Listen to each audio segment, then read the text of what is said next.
01 ಪೂರ್ವಾಪರಗಳು ಅಪರೋಕ್ಷ ಜ್ಞಾನಿಗಳ ಪ್ರಶಂಸಾಪತ್ರಗಳ ಆಧಾರದ ಮೇಲೆ ರಾಯರು ಶಂಕುಕರ್ಣ ಎಂಬ ಸ್ವರ್ಗೀಯನ ಅವತಾರ ಎಂದು ಜನಪ್ರಿಯ ನಂಬಿಕೆಯಾಗಿದೆ. ಈ ಆಕಾಶದ ಅವತಾರಗಳು ಈ ಕೆಳಗಿನಂತಿವೆ. 1. ಶ್ರೀ ಪ್ರಹ್ಲಾದ 2. ಶ್ರೀ ಬಾಹ್ಲಿಕ 3. ಶ್ರೀ ವ್ಯಾಸತೀರ್ಥ 4. ಶ್ರೀ ರಾಘವೇಂದ್ರ ತೀರ್ಥರು. ವಂಶಾವಳಿಯ ಪ್ರತಿಯೊಬ್ಬ ವ್ಯಕ್ತಿಯನ್ನು ನಾವು ಹತ್ತಿರದಿಂದ ನೋಡೋಣ. ಶಂಕುಕರ್ಣನು ಭಗವಂತನ ಪೂಜೆಯಲ್ಲಿ ಚತುರ್ಮುಖ ಬ್ರಹ್ಮನಿಗೆ ಸಹಾಯ ಮಾಡುವ ಕರ್ಮಜ ದೇವತೆಯಾಗಿದ್ದನು. ಒಂದು ದಿನ ಅವನು ಪೂಜೆಗೆ ಹೂವನ್ನು ತರಲು ಸ್ವಲ್ಪ ತಡವಾಗಿ ಬಂದನು ಮತ್ತು ಬ್ರಹ್ಮನು ಅವನನ್ನು ಭೂಮಿಯಲ್ಲಿ ಹುಟ್ಟುವಂತೆ ಶಾಪ ನೀಡಿದನು. ನಿಸ್ಸಂಶಯವಾಗಿ ಇದು ಒಂದು ಸೋಗು, ಏಕೆಂದರೆ ಬ್ರಹ್ಮವು ಕೋಪ, ಲೋಭ ಇತ್ಯಾದಿ ದೋಷಗಳನ್ನು ಮೀರಿದೆ. ಬ್ರಹ್ಮನ ನಿಜವಾದ ಉದ್ದೇಶವು ಭಗವಾನ್ ನರಸಿಂಹನ ಅವತಾರಕ್ಕೆ ದಾರಿ ಮಾಡಿಕೊಡುವುದು ಮತ್ತು ಜಗತ್ತಿಗೆ ಶಂಕುಕರ್ಣನ ಶ್ರೇಷ್ಠತೆಯನ್ನು ತೋರಿಸುವುದಾಗಿತ್ತು. ಪ್ರಹ್ಲಾದನ ಕಥೆಯು ಬಹಳ ಪ್ರಸಿದ್ಧವಾಗಿದೆ ಮತ್ತು ಹೆಚ್ಚಿನ ವಿವರಣೆಯ ಅಗತ್ಯವಿಲ್ಲ. ಆದರೆ ಅವನಲ್ಲಿ ವಾಯುವಿನ ಆವೇಶವಿತ್ತು ಎಂಬುದು ಅನೇಕರಿಗೆ ತಿಳಿದಿಲ್ಲ. ಮಹಾಭಾರತ ತಾತ್ಪರ್ಯ ನಿರ್ಣಯದಲ್ಲಿ ಹಿರಣ್ಯಾಕಶಿಪೋರ ಪುತ್ರ ಪ್ರಹ್ಲಾದೋ ಭಗವತ್ಪ್ರಿಯ ವಾಯುನಾಚ ಸಮವಿಷ್ಟೋ ಮಹಾಬಲ ಸಮನ್ವಿತ. 11 8 ಆಚಾರ್ಯ ಮಧ್ವರು ಇದಕ್ಕೆ ಸಾಕ್ಷಿಯಾಗಿದ್ದಾರೆ. ಬಾಹ್ಲಿಕನು ದ್ವಾಪರ ಯುಗದಲ್ಲಿ ಬಹಳ ಧರ್ಮನಿಷ್ಠ ರಾಜನಾಗಿದ್ದನು.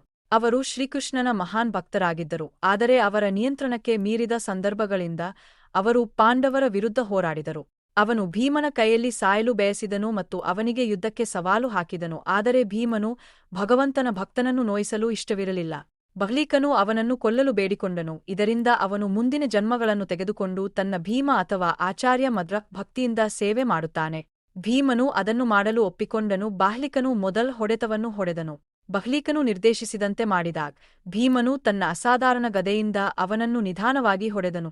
ಹೀಗೆ ಬಾಹ್ಲಿಕನು ತಾನು ಬಯಸಿದ ಮರಣವನ್ನು ಪಡೆದನು. ಕೃಷ್ಣನಲ್ಲಿ ಭಕ್ತಿಯಿಂದ ತುಂಬಿದ ಹುದರ ಮತ್ತು ಅವನ ಮರಣದ ಸಮಯದಲ್ಲಿ ಕೃಷ್ಣ ಮತ್ತು ಭೀಮರ ದಿವ್ಯ ದರ್ಶನವನ್ನು ಪಡೆದರು. ಬಾಹ್ಲಿಕನು ಅತ್ಯಂತ ಗೌರವಾನ್ವಿತ ಮಾಧ್ವ ಸಂತರಲ್ಲಿ ಒಬ್ಬನಾದ ವ್ಯಾಸತೀರ್ಥನಾಗಿ ಮರುಜನ್ಮ ಪಡೆದನು. ಅವರು ಅತ್ಯುತ್ತಮ ಬರಹಗಾರರಾಗಿದ್ದರು. ಅವರ ಶ್ರೇಯಸ್ಸಿಗೆ ಹಲವಾರು ಶ್ರೇಷ್ಠ ಕೃತಿಗಳು ಮುಖ್ಯವಾದವುಗಳೆಂದರೆ ತಾತ್ಪರ್ಯ ಚಂದ್ರಿಕಾ, ತರ್ಕ ತಾಂಡವ ಮತ್ತು ನ್ಯಾಯಾಮೃತ. ಅವರು ಪೂಜ್ಯ ರಾಜಗುರು ಆಗಿದ್ದು ಅವರ ಜೀವನದಲ್ಲಿ ಹಲವಾರು ಪ್ರಮುಖ ಬಿಕ್ಕಟ್ಟುಗಳ ಮೂಲಕ ರಾಜಕೃಷ್ಣದೇವರಾಯರಿಗೆ ಸಹಾಯ ಮಾಡಿದರು.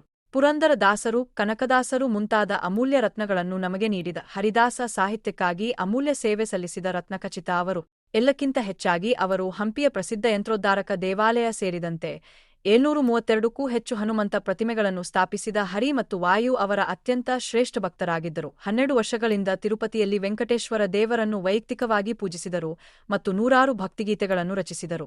ವ್ಯಾಸ್ ತೀರ್ಥರು ಭಗವಾನ್ ಹರಿ ಮತ್ತು ವಾಯುದೇವರ ವಿಶೇಷ ಅನುಗ್ರಹದಿಂದ ವೆಂಕಟನಾಥರಾಗಿ ನಂತರ ರಾಯರು ಆದರೂ ಮರುಜನ್ಮ ಪಡೆದರು.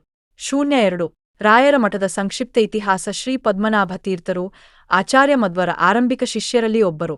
ಆಚಾರ್ಯರ ನಿರ್ಗಮನದ ನಂತರ ಪದ್ಮನಾಭ ತೀರ್ಥರು ಮುಖ್ಯ ಮಠದ ದಕ್ಷಿಣ ಕೆನರಾ ಜಿಲ್ಲೆಯ ಹೊರಗೆ ಮುಖ್ಯಸ್ಥರಾದರು.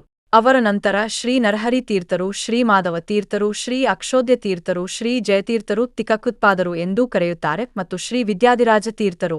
ಇದರ ನಂತರ ಮಾನವ ನಿಯಂತ್ರಣಕ್ಕೆ ಮೀರಿದ ಅಂಶಗಳಿಂದಾಗಿ ವಂಶವು 2 ಶಾಖೆಗಳಾಗಿ ವಿಭಜನೆಯಾಯಿತು. ಒಂದು ಶ್ರೀ ಕವೀಂದ್ರ ತೀರ್ಥರು ಮತ್ತು ಇನ್ನೊಂದು ಶ್ರೀ ರಾಜೇಂದ್ರ ತೀರ್ಥರು. ಎರಡನೆಯದನ್ನು ಪೂರ್ವಾದಿ ಮಠ ಎಂದೂ ಕರೆಯಲಾಗುತ್ತದೆ. ಇದು ಇಂದು ಶ್ರೀ ವ್ಯಾಸರಾಜ ಮಠ ಎಂದು ಹೆಚ್ಚು ಜನಪ್ರಿಯವಾಗಿದೆ. ಹಿಂದಿನ ಸಾಲಿನಲ್ಲಿ ಶ್ರೀ ಕವೀಂದ್ರ ತೀರ್ಥರು, ಶ್ರೀ ವಾಗೀಶ್ ತೀರ್ಥರು ಮತ್ತು ಶ್ರೀ ರಾಮಚಂದ್ರ ತೀರ್ಥರು ಉತ್ತರಾಧಿಕಾರಿಯಾದರು. ಮತ್ತೊಮ್ಮೆ ಮಾನವ ನಿಯಂತ್ರಣಕ್ಕೆ ಮೀರಿದ ಅಂಶಗಳಿಂದಾಗಿ ವಂಶವು 2 ಶಾಖೆಗಳಾಗಿ ವಿಭಜನೆಯಾಯಿತು. ಒಂದು ಶ್ರೀ ವಿಬುಧೇಂದ್ರ ತೀರ್ಥರ ನೇತೃತ್ವದಲ್ಲಿ ಇಂದು ಶ್ರೀ ರಾಘವೇಂದ್ರ ಸ್ವಾಮಿ ಮಠ ಎಂದು ಕರೆಯಲ್ಪಡುವ ವಂಶಾವಳಿ. ಶ್ರೀ ವಿಬುಧೇಂದ್ರ ತೀರ್ಥರು ಬಹಳ ಗೌರವಾನ್ವಿತ ವಿದ್ವಾಂಸರು ಮತ್ತು ಸಂತರು. ಅವರು ಆಚಾರ್ಯ ಮಧ್ವರ ತತ್ವಶಾಸ್ತ್ರವನ್ನು ಪ್ರಚಾರ ಮಾಡಲು ಬಹಳ ಶ್ರಮಿಸಿದರು. ಅವರ ಅನೇಕ ಶಿಷ್ಯರಲ್ಲಿ ಒಬ್ಬರು ಲಕ್ಷ್ಮೀನಾರಾಯಣ ಮುನಿ. ಹೆಚ್ಚು ಜನಪ್ರಿಯವಾಗಿ ಶ್ರೀ ಶ್ರೀಪಾದರಾಜ ಎಂದು ಕರೆಯುತ್ತಾರೆ. ಶ್ರೀ ವಿಬುಧೇಂದ್ರ ತೀರ್ಥರು ನಂತರ ಶ್ರೀ ಜಿತಾಮಿತ್ರ ತೀರ್ಥರು, ಶ್ರೀ ರಘುನಂದನ ತೀರ್ಥರು ಮತ್ತು ಶ್ರೀ ಸುರೇಂದ್ರ ತೀರ್ಥರು. ಶ್ರೀ ವ್ಯಾಸತೀರ್ಥರು ಅನೇಕ ಪ್ರಸಿದ್ಧ ಶಿಷ್ಯರನ್ನು ಹೊಂದಿದ್ದರು, ಆದರೆ ಅವರು ಶ್ರೀ ವಿಷ್ಣುತೀರ್ಥರನ್ನು ತಮ್ಮ ಉತ್ತರಾಧಿಕಾರಿಯಾಗಲು ಅಂದಗೊಳಿಸುತ್ತಿದ್ದರು. ಆದರೆ ವಿಧಿಯು ಬೇರೆ ರೀತಿಯಲ್ಲಿ ಇಚ್ಛಿಸುತ್ತಿತ್ತು. ಶ್ರೀ ವಿಷ್ಣುತೀರ್ಥರನ್ನು ಶ್ರೀ ಸುರೇಂದ್ರ ತೀರ್ಥರಿಗೆ ಹಸ್ತಾಂತರಿಸಿ ಶ್ರೀ ವಿಜಯೇಂದ್ರ ತೀರ್ಥ ಎಂದು ಮರುನಾಮಕರಣ ಮಾಡಲಾಯಿತು. ಅವರು ಪ್ರಮುಖ ಶೈವ ಸ್ವಾಮೀಜಿಯನ್ನು ಸೋಲಿಸಿದರು ಮತ್ತು ಕುಂಭಕೋಣಂನಲ್ಲಿ ಮಠವನ್ನು ಗಳಿಸಿದರು ಮತ್ತು ಅನೇಕ ಇತರ ಆಸ್ತಿಗಳನ್ನು ಪಡೆದರು. ಅವರು ಅನೇಕ ವಿದ್ವತ್ಪೂರ್ಣ ಕೃತಿಗಳನ್ನು ಬರೆದರು, ಪ್ರತಿಸ್ಪರ್ಧಿ ಶಾಲೆಗಳ ಅನೇಕ ವಿದ್ವಾಂಸರನ್ನು ಸೋಲಿಸಿದರು ಮತ್ತು ದಕ್ಷಿಣದಲ್ಲಿ ದ್ವೈತವನ್ನು ಗಟ್ಟಿಯಾದ ನೆಲೆಯಲ್ಲಿ ಇರಿಸಿದರು.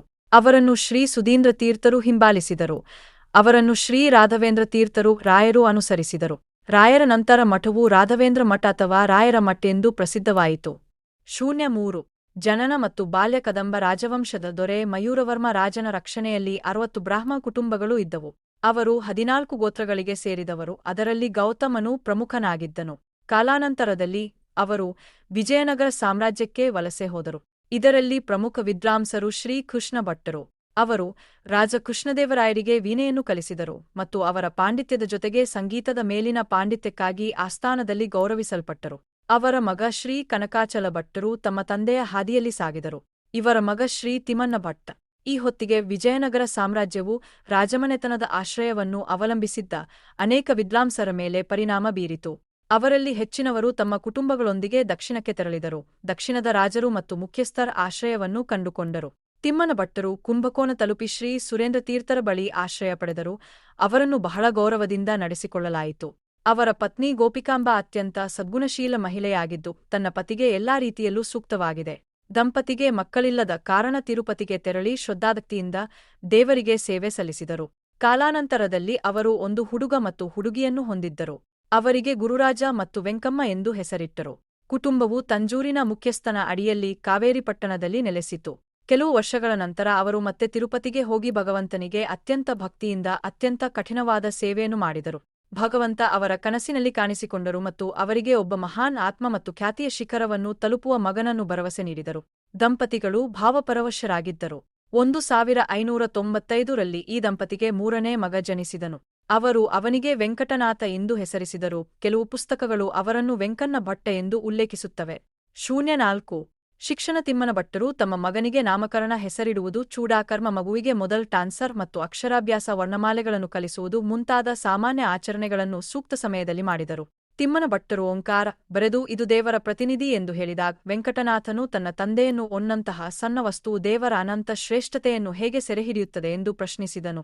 ತಿಮ್ಮನ ಭಟ್ಟರು ಚಿಕ್ಕ ಹುಡುಗನ ಪ್ರತಿಭೆ ಮತ್ತು ಶಾಸ್ತ್ರದ ಒಳನೋಟಕ್ಕೆ ಬೆರಗಾದರು. ಅವನು ತನ್ನ ಮಗನನ್ನು ಸಂತೋಷದಿಂದ ತಬ್ಬಿಕೊಂಡನು ಮತ್ತು ಅಂತಹ ಮಹಾನ್ ಮಗನನ್ನು ಆಶೀರ್ವದಿಸಿದ ಭಗವಂತನಿಗೆ ಧನ್ಯವಾದ ಹೇಳಿದನು.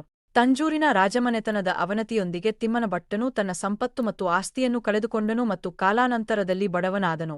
ಅವರು ತಮ್ಮ ಮಗಳ ಮದುವೆಯನ್ನು ಮದುರೈನ ಲಕ್ಷ್ಮೀನರಸಿಂಹಾಚಾರ್ಯ ಎಂಬ ಉತ್ತಮ ವಿದ್ವಾಂಸರಿಗೆ ಮಾಡಿದರು. ಮೊದಲ ಮಗನ ಉಪನಯನವೂ ನಡೆಯಿತು ಮತ್ತು ಅವನ ವಿದ್ಯಾಭ್ಯಾಸವೂ ಚೆನ್ನಾಗಿ ಸಾಗಿತು.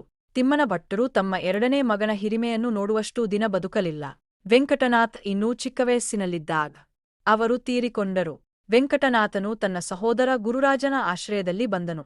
ವೆಂಕಟನಾಥನ ಶಿಕ್ಷಣದ ಆರಂಭಿಕ ಭಾಗವು ಮದುರೈನಲ್ಲಿ ಶ್ರೀ ಲಕ್ಷ್ಮೀನರಸಿಂಹಾಚಾರ್ಯರ ಆಶ್ರಯದಲ್ಲಿತ್ತು.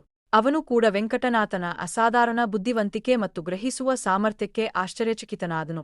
04 ಶಿಕ್ಷಣ ತಿಮ್ಮನ ಭಟ್ಟರು ತಮ್ಮ ಮಗನಿಗೆ ನಾಮಕರಣ ಹೆಸರಿಡುವುದು ಚೂಡಾಕರ್ಮ ಮಗುವಿಗೆ ಮೊದಲ್ ಟಾನ್ಸರ್ ಮತ್ತು ಅಕ್ಷರಾಭ್ಯಾಸ ವರ್ಣಮಾಲೆಗಳನ್ನು ಕಲಿಸುವುದು ಮುಂತಾದ ಸಾಮಾನ್ಯ ಆಚರಣೆಗಳನ್ನು ಸೂಕ್ತ ಸಮಯದಲ್ಲಿ ಮಾಡಿದರು. ತಿಮ್ಮನ ಭಟ್ಟರು ಓಂಕಾರ ಬರೆದು ಇದು ದೇವರ ಪ್ರತಿನಿಧಿ ಎಂದು ಹೇಳಿದಾಗ ವೆಂಕಟನಾಥನು ತನ್ನ ತಂದೆಯನ್ನು ಒನ್ನಂತಹ ಸಣ್ಣ ವಸ್ತುವು ದೇವರ ಅನಂತ ಶ್ರೇಷ್ಠತೆಯನ್ನು ಹೇಗೆ ಸೆರೆಹಿಡಿಯುತ್ತದೆ ಎಂದು ಪ್ರಶ್ನಿಸಿದನು. ತಿಮ್ಮಣ್ಣ ಭಟ್ಟರು ಚಿಕ್ಕ ಹುಡುಗನ ಪ್ರತಿಭೆ ಮತ್ತು ಶಾಸ್ತ್ರದ ಒಳನೋಟಕ್ಕೆ ಬೆರಗಾದರು.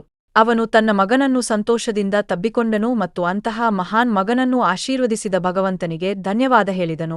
ತಂಜೂರಿನ ರಾಜಮನೆತನದ ಅವನತಿಯೊಂದಿಗೆ ತಿಮ್ಮನ ಭಟ್ಟನು ತನ್ನ ಸಂಪತ್ತು ಮತ್ತು ಆಸ್ತಿಯನ್ನು ಕಳೆದುಕೊಂಡನು ಮತ್ತು ಕಾಲಾನಂತರದಲ್ಲಿ ಬಡವನಾದನು. ಅವರು ತಮ್ಮ ಮಗಳ ಮದುವೆಯನ್ನು ಮದುರೈನ ಲಕ್ಷ್ಮೀನರಸಿಂಹಾಚಾರ್ಯ ಎಂಬ ಉತ್ತಮ ವಿದ್ವಾಂಸರಿಗೆ ಮಾಡಿದರು.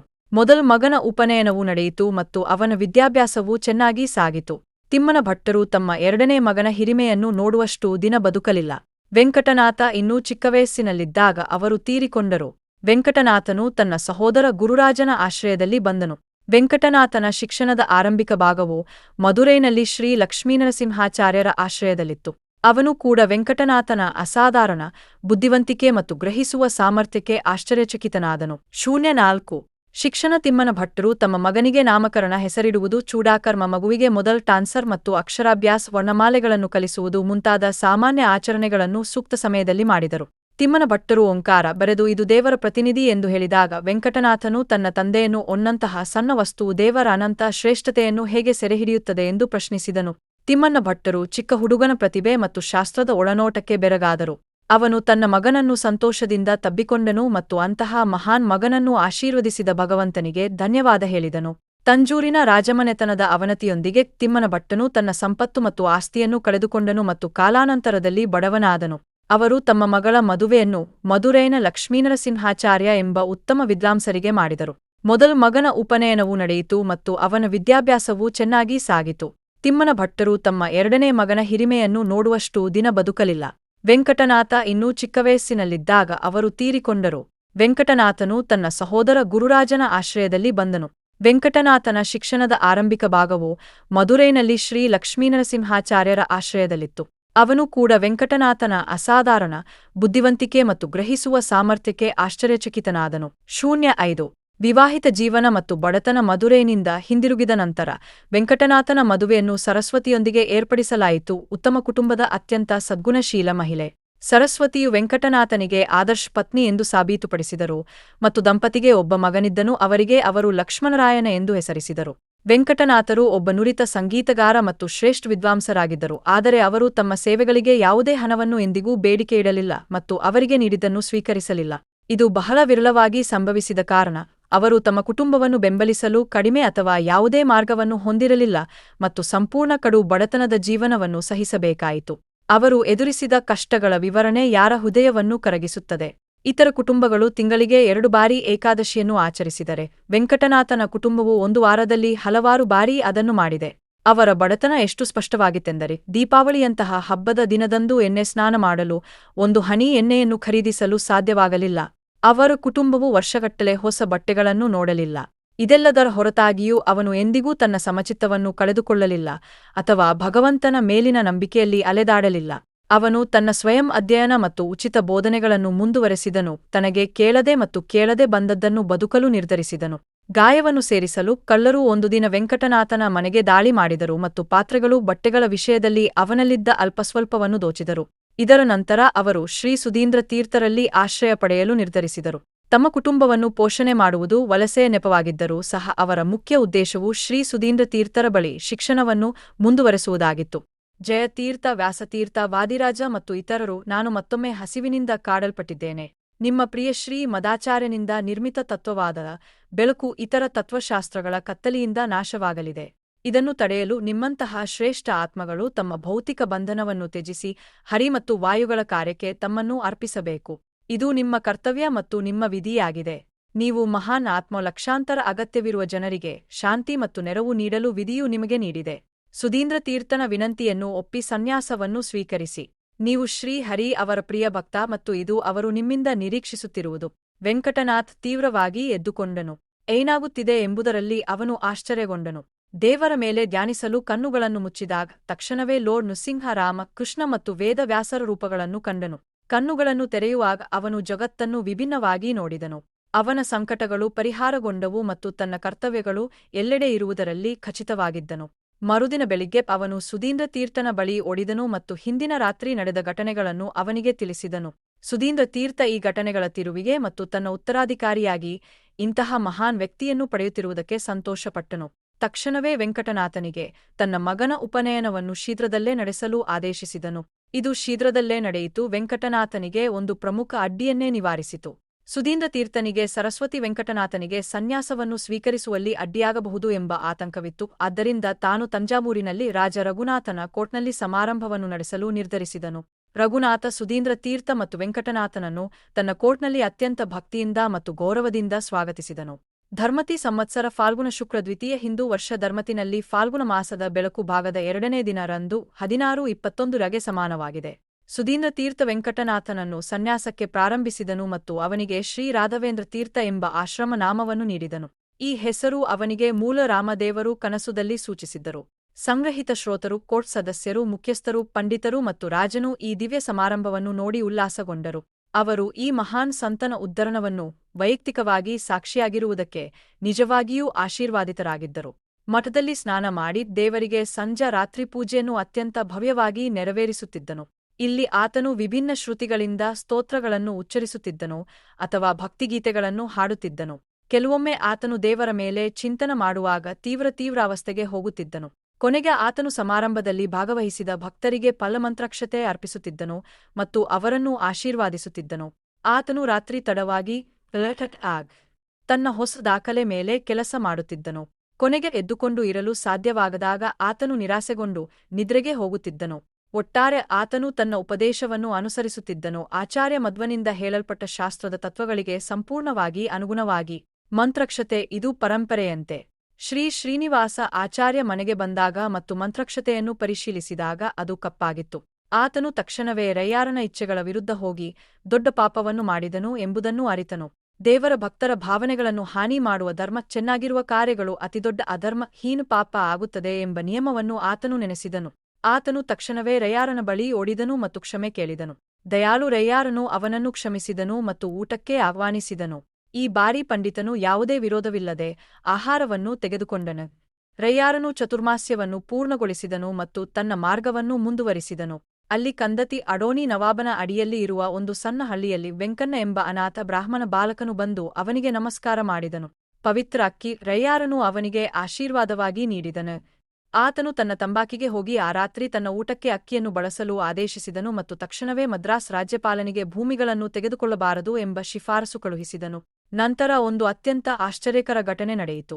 ಮದ್ರಾಸ್ ರಾಜ್ಯಪಾಲನು ಸಂಬಂಧಿಯ ಅಸ್ವಸ್ಥತೆಯ ಕಾರಣದಿಂದ ಇಂಗ್ಲೆಂಡಿಗೆ ಹಿಂತಿರುಗಬೇಕಾಯಿತು ಮತ್ತು ಇತರ ವರ್ಗಾವಣೆಗಳು ಮತ್ತು ಚಲನೆಗಳ ಮೂಲಕ ಮನ್ರೋ ರಾಜ್ಯಪಾಲನಾಗಿದ್ದನು. ಆತನು ಅಧಿಕಾರದ ಶಪಥವನ್ನು ತೆಗೆದುಕೊಂಡನು. ಈ ಸ್ಥಾನವನ್ನು ತನ್ನ ಕೈಗೆ ಬರುವುದಕ್ಕಿಂತ ಹೆಚ್ಚು ಶ್ರೇಷ್ಠವಾದುದಾಗಿ ರಯ್ಯಾರನ ಕೃಪೆಯಿಂದ ಮಾತ್ರ ಪಡೆದಿದ್ದಾನೆ ಎಂಬುದರಲ್ಲಿ ಸಂಪೂರ್ಣವಾಗಿ ಖಚಿತವಾಗಿದ್ದನು. ತನ್ನ ಹೊಸ ಸ್ಥಾನದಲ್ಲಿ ನಿರ್ವಹಿಸಲು ಬೇಕಾದ ಮೊದಲ ಫೈಲ್ ತನ್ನದೇ ಆದ ಶಿಫಾರಸು ಎಂಬುದನ್ನು ಕಂಡಾಗ ಅವನ ಆಶ್ಚರ್ಯವನ್ನು ಊಹಿಸಿಕೊಳ್ಳಿ. ಆತನು ನಿಂತು ಫೈಲ್ಗೆ ನಮಸ್ಕಾರ ಮಾಡಿ ತಕ್ಷಣವೇ ಭೂಮಿಗಳನ್ನು ತೆಗೆದುಕೊಳ್ಳಬಾರದು ಎಂಬ ಆದೇಶವನ್ನು ನೀಡಿದನು. ಕಾಲಕ್ರಮೇಣ ಆತನು ಅನೇಕ ಗೌರವ ಮತ್ತು ಶ್ರೇಷ್ಠ ಶೀರ್ಷಿಕೆಗಳನ್ನು ಪಡೆದನು ಮತ್ತು ನಿವೃತ್ತಿಯ ವೇಳೆಗೆ ಸರ್ ಥಾಮಸ್ ಮನ್ರೋ ಆಗಿದ್ದನು. ಇದರ ಬಹಳಷ್ಟು ಅಧಿಕೃತ ದಾಖಲೆಗಳಲ್ಲಿ ದಾಖಲಾಗಿದ್ದು ಮದ್ರಾಸ್ ಜಿಲ್ಲೆ ಗಜೆಟಿಯಲ್ಲಿಯೂ ಇದಕ್ಕೆ ಸಂಬಂಧಿಸಿದಂತೆ ಒಂದು ನೋಟಿಂಗ್ ಇದೆ.